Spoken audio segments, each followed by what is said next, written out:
Hello dear friends, today we are going to discuss fifth part of coordination chemistry.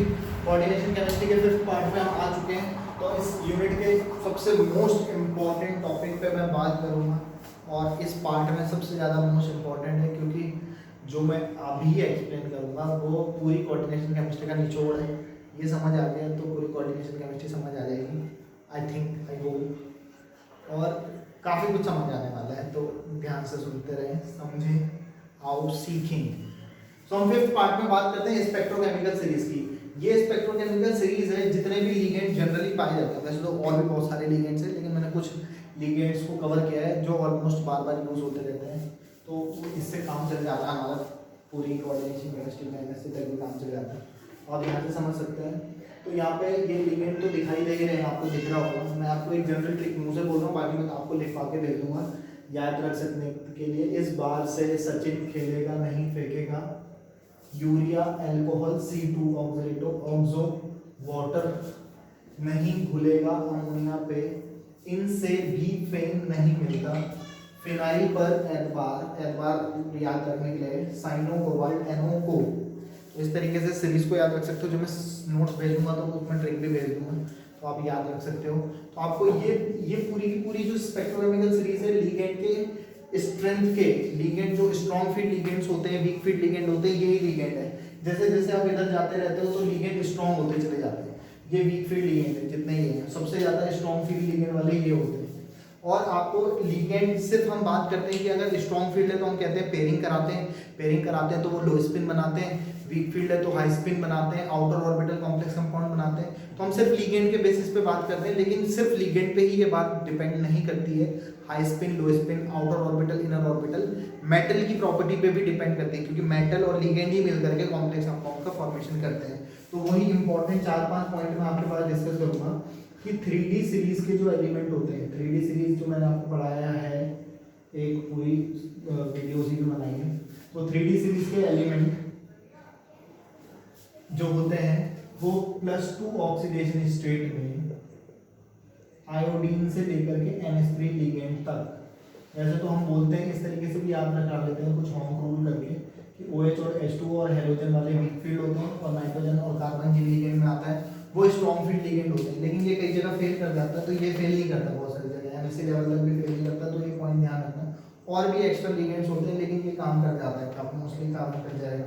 तो iodine से लेकर के NH3 ligand तक, जैसे आयोडीन से लेकर के NH3 लिगेंड तक, यहाँ तक +2 ऑक्सीडेशन स्टेट में कोई सा भी लिगेंड आता है, जबकि हम NH3 को स्ट्रॉन्ग फील्ड लिगेंड कहते हैं, लेकिन +2 ऑक्सीडेशन स्टेट में ये भी वीक की तरह काम करता है और ये वाले कॉम्प्लेक्स कंपाउंड हाई स्पिन बनाते हैं। पहला पॉइंट। दूसरा पॉइंट, 3D सीरीज के एलिमेंट +3 ऑक्सीडेशन स्टेट में, ऑक्सीडेशन स्टेट या ऑक्सीडेशन नंबर में जब मेटल की ऑक्सीडेशन स्टेट +3 आती है तो इस बार से सचिन खेलेगा नहीं फेंकेगा, इनको छोड़ करके बाकी कोई भी लिगेंड आ जाए, चाहे वो H2 ही क्यों ना हो। तो वीक फील्ड लिगेंड माना जाता है H2, लेकिन चाहे +3 ऑक्सीडेशन स्टेट में कोई सा भी लिगेंड आ जाए इनको अलावा, क्योंकि बहुत वीक फील्ड है तो सब स्ट्रॉन्ग की तरह काम करते हैं। इनके अलावा, इनको छोड़ करके, एक्सेप्ट इनको छोड़ करके बाकी सब लिगेंड के साथ लो स्पिन बनाते हैं, बाकी कोई सा भी लिगेंड आ जाए। और तीसरा पॉइंट, 3D सीरीज के एलिमेंट +4 ऑक्सीडेशन स्टेट में हमेशा लो स्पिन बनाते हैं, हमेशा लो स्पिन बनाते हैं। आपका चाहे आइदर लिगेंड इज स्ट्रॉन्ग और वीक, डजंट मैटर, लिगेंड का इफेक्ट नहीं पड़ता। एक्चुअली क्या होता है कि जैसे जैसे ऑक्सीडेशन स्टेट बढ़ता है तो ये भी बढ़ता है, ये गैप बढ़ता चला जाता है। जैसे जैसे ये बढ़ेगा तो नीचे भरने के चांसेस बढ़ जाएंगे और लो स्पिन बनने के चांसेस बढ़ते हैं। यही लॉजिक यहाँ पे काम करता है। चौथा पॉइंट, प्रिंसिपल क्वांटम नंबर पे डिपेंड करता है। तो जैसे जैसे आपके पास 4D 5D सीरीज वाले आते हैं, 4D 5D सीरीज के जो मेटल एटम होते हैं, 4D 5D सीरीज के एलिमेंट ऑलवेज फॉर्म्स लो स्पिन, हमेशा लो स्पिन बनाते हैं, चाहे लिगेंड स्ट्रॉन्ग हो वीक हो, कोई फर्क नहीं पड़ता।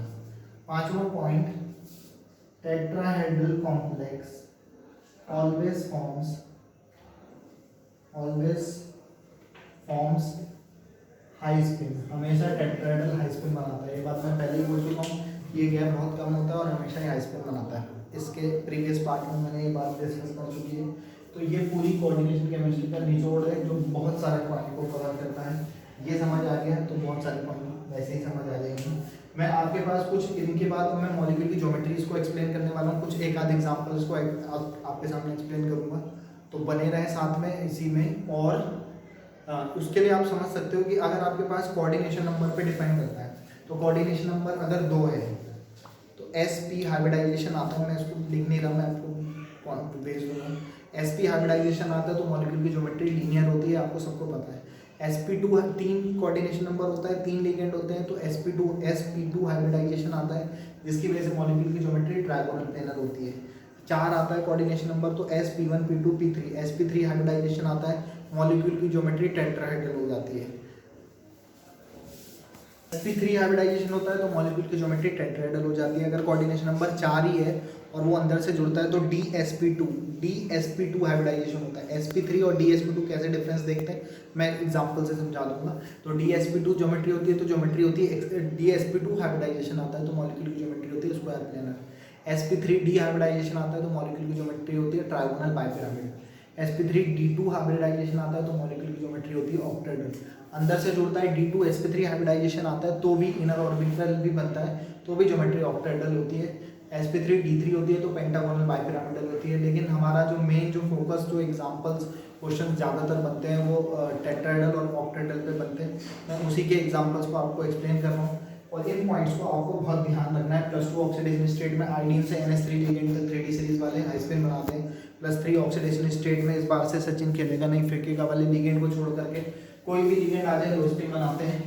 +4 ऑक्सीडेशन स्टेट में 3D सीरीज वाले हमेशा लो स्पिन बनाते हैं।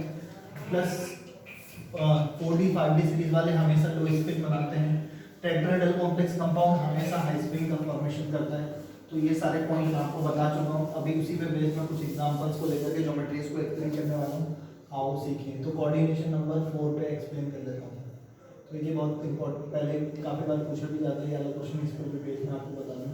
NiCl4 2 नेगेटिव और एक और बना दूँ NiCN का होल 4 2 नेगेटिव, XCl का होता है -1 -1 × 4 -4 = -2, ये आता है आपको x = 2 सॉल्व करके आएगा। निकेल का एटॉमिक नंबर होता है 28 4s2 3d8। अब निकेल का जो एटॉमिक नंबर ये ऑक्सीडेशन नंबर आया +2 तो 2 इलेक्ट्रॉन बाहर चले जाएंगे 4s0 3d8। 4s से तो 4p भी होगा 4d भी होगा। हमें पता है कि कोऑर्डिनेशन नंबर 4 है, कोऑर्डिनेशन नंबर 4 है तो या तो sp3 रहा होगा या dsp2 रहा होगा। ये कैसे पता चलेगा अभी देखते हैं। 1 2 3 4 1 2 3 4 5 6 7 8। अब अगर हम ध्यान से देखें तो ये जो लिगेंड है वो वीक फील्ड लिगेंड है, लेकिन सिर्फ आपको पता है कि +2 ऑक्सीडेशन स्टेट में 3D सीरीज का जो एलिमेंट होते हैं वो आयोडीन से NH3 लिगेंड तक हाई स्पिन बनाते हैं। तो आयोडीन से NH3 के बीच ही लिगेंड आता है Cl, हाई स्पिन बनाएगा तो ये अंदर वाले ऑर्बिटल को नहीं छेड़ेगा, बाहर से जुड़ेगा। बाहर से जुड़ेगा तो 4 Cl ने अपने अपने लोन पे डाले, इस तरीके से यहाँ पर 4 Cl ने अपने अपने लोन पे डाले, एक s और 3 और p ऑर्बिटल पार्टिसिपेट कर रहा है तो sp3 हाइब्रिडाइजेशन और मॉलिक्यूल की ज्योमेट्री हो जाएगी आपकी टेट्राहेड्रल। मॉलिक्यूल की ज्योमेट्री टेट्राहेड्रल होती है तो टेट्राहेड्रल ज्योमेट्री हम कुछ इस तरीके से बना लेंगे NiCl4 और बाकी वहाँ से 2 नेगेटिव NiCl4 2 नेगेटिव। अगर आप यहाँ d ऑर्बिटल को ध्यान से देखें तो इसके d ऑर्बिटल में अनपेयर इलेक्ट्रॉन प्रेजेंट है तो ये कॉम्प्लेक्स कलरफुल होगा और इसकी मैग्नेटिक प्रॉपर्टी प्रेजेंट से अनपेयर इलेक्ट्रॉन प्रेजेंट से इसकी मैग्नेटिक प्रॉपर्टी पैरामैग्नेटिक नेचर का हो जाएगा। इस तरीके से ज्योमेट्री को एक्सप्लेन कर सकते हैं। अगर इसी में मैं एक एग्जांपल बोलूँ, ये भी सॉल्व करके देख लेना, 4 आ रहा होगा। निकेल का होता है 28 4s2 3d8, ये तो पहले भी करा था पहले इधर। +2 ऑक्सीडेशन स्टेट में 4s0 3d8। हमें पता है कोऑर्डिनेशन नंबर 4 है तो या तो sp3 आए चाहे dsp2 आए, फिर भी बस p की जरूरत होगी, d की पड़ेगी नहीं आपको रिक्वायरमेंट। 1 2 3 4 s p, b में 8 इलेक्ट्रॉन फिल कर लिया आपने। अब ये जो लिगेंड है +2 ऑक्सीडेशन स्टेट में आयोडीन से NH3 तक हाई स्पिन बनाते हैं, लेकिन साइनो कोबाल्ट लेना तो बहुत ज़्यादा स्ट्रॉन्ग है तो स्ट्रॉन्ग फील्ड लिगेंड होने की वजह से पेयरिंग कराएगा तो पेयरिंग कराने के बाद ये आपको कुछ ऐसा दिखाई देने लगेगा। और आपके पास एक डी ऑर्बिटल खाली है, एक एस और एक पी के दो यहाँ पे 4 सी एम है, एक सी एम ने अपने अपने लोन पेयर डाले, एक डी एक एस और दो पी, DsP2 हाइब्रिडाइजेशन आया तो मॉलिक्यूल की ज्योमेट्री स्क्वायर प्लेनर हो जाएगी और मॉलिक्यूल की ज्योमेट्री स्क्वायर प्लेनर हो जाएगी। तो आपका जो स्ट्रक्चर है ये कुछ इस तरीके से दिखाई देगा। यहाँ पे आप ये इसका स्ट्रक्चर है NiCl4 2 नेगेटिव। आप यहाँ पर से ये कैसे पता चल रहा है कि अंदर करना है बाहर से जोड़ना है, इसी के लिए मैंने वो पीछे पॉइंट्स आपको समझाए, तो वो आपको समझ आएगा। तो मैंने एक कोऑर्डिनेशन नंबर 4 वाले एग्जांपल पे आपको एक्सप्लेन किया, एक कोऑर्डिनेशन नंबर 6 वाले पे एक्सप्लेन कर देता हूँ। एक चीज़ ये देख सकते हो कि इसके जो डी ऑर्बिटल है वो सारे के सारे पेयर्ड इलेक्ट्रॉन है। पेयर्ड है तो आपके डायमैग्नेटिक नेचर का होगा और आपके पास ये कलरलेस होगा। इस तरीके से आपके इलेक्ट्रॉनिक बेसिस पर आप कॉम्प्लेक्स कंपाउंड की मैग्नेटिक और कलर प्रॉपर्टी को भी एक्सप्लेन कर सकते हैं। मैं एक एग्जांपल बता देता हूँ कोऑर्डिनेशन नंबर 6 के लिए, नंबर ऑफ लिगेंड जिसमें 6 होता है, कोऑर्डिनेशन नंबर कहते हैं। कोऑर्डिनेशन नंबर को भी मैं आपको और डिटेल में कर दूंगा उसमें। FeH2O का होल 6 प्लस 2 FeCl2 का होल 6 4 नेगेटिव। यहाँ पे देखा जाए तो XH2 एक न्यूट्रल लिगेंड है, 0 × 6 0 इक्वल टू प्लस 2 चार्ज है, x इक्वल टू 2, तो x इक्वल टू 2 है तो आयरन का होता है 26 होता है तो 4s2 3d6 plus 2 oxidation state है, 2 इलेक्ट्रॉन बाहर चले जाएंगे, 2 इलेक्ट्रॉन बाहर चले जाएंगे तो 4s0 3d6 4s है तो 4p भी होगा, 4d ऑर्बिटल भी होगा, प्लस उसमें इलेक्ट्रॉन ना हो तो d में 6 इलेक्ट्रॉन है, s खाली है, p के खाली है, d के लिए भी फिलहाल खाली है, डी में 6 है, 1 2 3 4 5 6। अब यहाँ देखो, ध्यान दो 3D सीरीज का एलिमेंट +2 ऑक्सीडेशन स्टेट में है, तो +2 ऑक्सीडेशन स्टेट में 3D सीरीज के जो एलिमेंट होते हैं वो हाई स्पिन बनाते हैं आयोडीन से NH3 लिगेंड करके, H2 के साथ भी हाई स्पिन बनाते हैं, वीक फील्ड लिगेंड भी है तो हाई स्पिन बनाएंगे तो बाहर से जुड़ेगा। तो 6 H2 लिगेंड अपने अपने लोन पेयर आयरन के ऑर्बिटल में डालें तो एक S3p और 2 D, sp3d2 हाइब्रिडाइजेशन आया तो sp3d2 होता है, मॉलिक्यूल की ज्योमेट्री होती है, सॉरी ऑक्टेहेड्रल ज्योमेट्री होती है। ऑक्टेहेड्रल ज्योमेट्री में Fe ताकि यहाँ H2O जल्दी एक्सप्लेन कर देता हूँ, H2O और ये +2, तो ऑक्टेहेड्रल ज्योमेट्री में इलेक्ट्रॉन प्रेजेंट है तो कलरफुल और पैरामैग्नेटिक नेचर का हो जाएगा। इसके लिए अगर हम सॉल्व करेंगे तो x - 6 = -4 सॉल्व करके x = 2 ही आएगा। Fe का एटॉमिक नंबर होता है 26, 4s2 3d6 +2 ऑक्सीडेशन स्टेट में 4s0 और 3d6 4s है तो 4p ऑर्बिटल भी होगा, उसमें इलेक्ट्रॉन ना हो, d भी होगा, इलेक्ट्रॉन ना हो, d की जरूरत नहीं पड़ेगी, मुझे पता है आप लोग वो समझ सकते हो कि कैसे बनाते हैं, आप भी समझेंगे क्योंकि ये लिगेंड जो है वो बहुत ज़्यादा स्ट्रॉन्ग फील्ड है +2 ऑक्सीडेशन स्टेट में भी, तो ये पेयरिंग कराते हैं तो वो ग्राउंड स्टेट है, ये इसका एक्साइटेड स्टेट बनेगा आपका।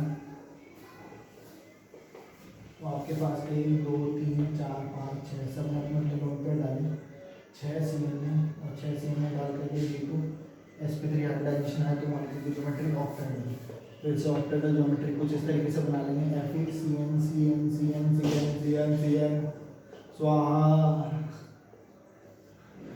2 नेगेटिव 4 नेगेटिव चार्ज, और आपके पास D2 sp3 हाइब्रिडाइजेशन आया तो मॉलिक्यूल की ज्योमेट्री ऑक्टेहेड्रल, अनपेयर्ड इलेक्ट्रॉन नहीं है, सारे के सारे पेयर्ड है तो डायमैग्नेटिक नेचर का हो जाएगा और कलरलेस हो जाएगा। तो इसी तरीके से मॉलिक्यूल की ज्योमेट्रीज को एक्सप्लेन करते हैं।